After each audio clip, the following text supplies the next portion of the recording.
India में रहते हुए, जहाँ पे फॉरेन कंट्रीज में ये खुलेआम होती है ये चीजें, हमें सुप्रीम कोर्ट के जजमेंट्स ऐसे आते हैं। क्या हम थर्ड जेंडर या कोई भी होमोसेक्सुअल्स क्या हम भारत के नागरिक नहीं है? क्या हमारे हक अधिकार की बात करने वाला कोई संसद में भी नहीं है? हमें उन लोगों पर विश्वास नहीं है, चाहे वो दलित्स हो, चाहे होमोसेक्सुअल्स हो, कोई भी हो।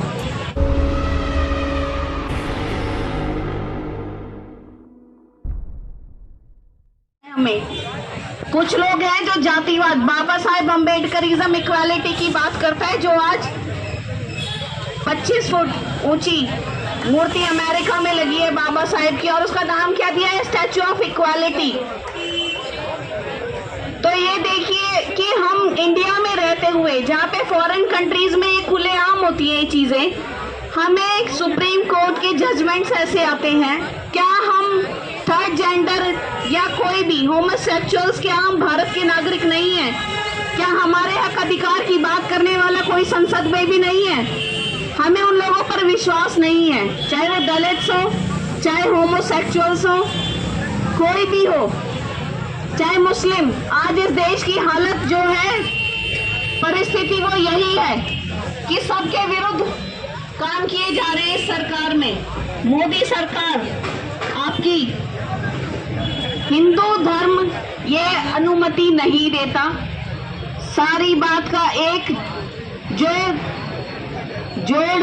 निचोड़ कहते हैं ना, वो यही है कि हिंदू धर्म राष्ट्र की ये तैयारी चल रही है, हिंदू राष्ट्र की, जो सिर्फ स्त्री और पुरुष के बारे में बात करता है और जातिवाद की बात करता है। यही साइड में आप देखिए, अम्बेडकर जय भीम के झंडे लगे हैं, बाबा साहेब के झंडे लगे हैं। ये संघर्ष 52 दिन हो चुके हैं इस धरने को। हमारी प्रोफेसर डॉक्टर रितु सिंह जी बैठी हैं, किसके सिर पर जूरेंगी है? वीसी है, चांसलर है, प्रिंसिपल के खिलाफ एफआईआर है, चार्जशीटेड है, क्या है यहाँ पे? तो दलित्स के साथ और यहाँ पे हर कोई जो दबा कुचला वंचित, ईश्वरवाद की बात क्या करते हैं? ईश्वर ने तो कुरान कहती है एक बनाया सबने, बाइबल में कहते हैं एक बनाया सबने। हिंदू धर्म क्यों बोलता है कि सब कर्मों पे आधारित है, जन्म पर आधारित है, जात जन्म पर आधारित है। कर्म आप कुछ भी कर लो, लेकिन वो जाति है कि जाति नहीं। और जिस जात में आप, इसमें तो आपको शापित कहा जाता है, you are called cursed, you are to be cursed.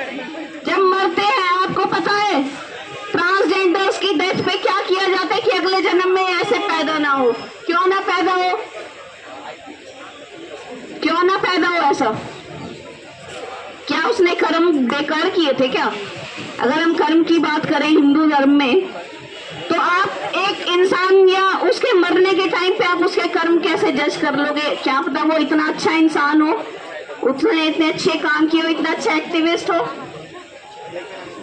मरने पे क्या उसका यही लिखा है कि उसको ऐसे ही जाना है या ऐसे ही भेजेंगे उसको, या उसका क्रिया संस्कार, अंतिम संस्कार ऐसे ही होगा? तो ये जो धर्म की राजनीति है इस देश में, सारा मजबूत निचोड़ कारण, ये एजेंडा, ये सिर्फ इस धर्म की राजनीति के कारण है, जो सबको समान नहीं समझती। बुद्ध ने क्या कहा था? समता, समानता और भाईचारा।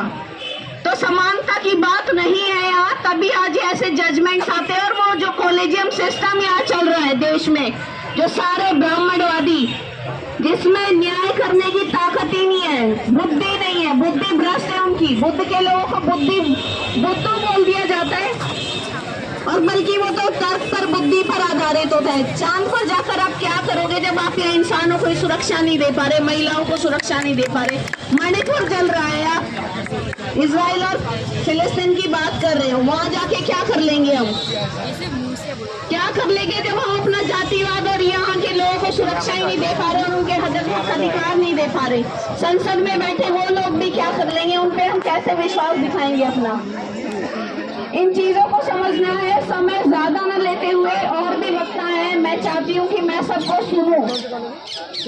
एक अच्छा स्पीकर होने से पहले हमें एक श्रोता बनना ज्यादा जरूरी है, तो हमें सुनना पड़ेगा। और मैं चाहती हूँ कि जो भी बोले मैं सबको सुनूंगी। और लोकतंत्र है, इस लोकतंत्र को बचाने और संविधान को बचाने और हमारे हक अधिकार को बचाने के लिए हम सबको ऐसे ही सड़कों पर आना होगा और लड़ना होगा।